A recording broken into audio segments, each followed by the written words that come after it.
Opening shot, flickering candlelight on old gravestones. Sinister whispers echo as the music swells. On-screen text, 19th century England. The Resurrectionists.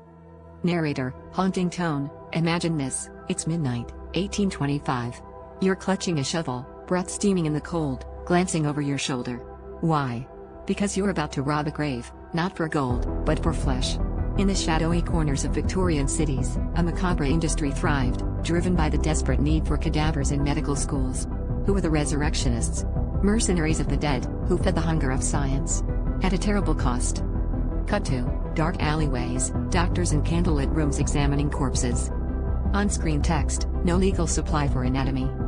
Narrator, the law allowed only executed criminals' bodies for dissection, far too few for the exploding science of anatomy. Medical students needed hundreds of bodies each year. Enter the resurrectionists, who prowled graveyards with shovels and sacks, sometimes bribing grave diggers, sometimes fighting off outraged mourners.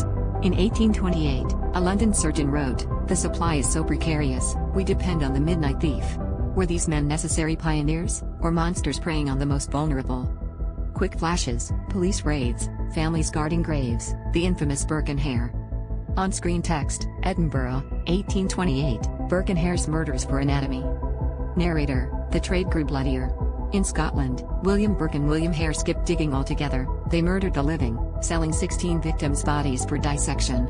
The public recoiled in horror. Newspapers described a carnival of midnight terror.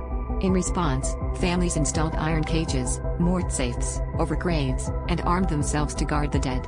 Yet the demand for bodies never ceased. What price would society pay for scientific progress? Closing shot, empty grave, medical instruments gleaming. On-screen text, Anatomy Act of 1832, a grim solution.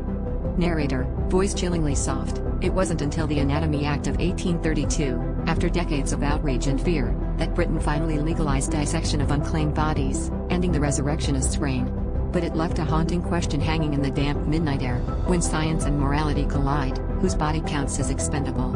The graves may be quiet now, but the shadow of the resurrectionists lingers, reminding us, progress sometimes comes at an unthinkable human cost.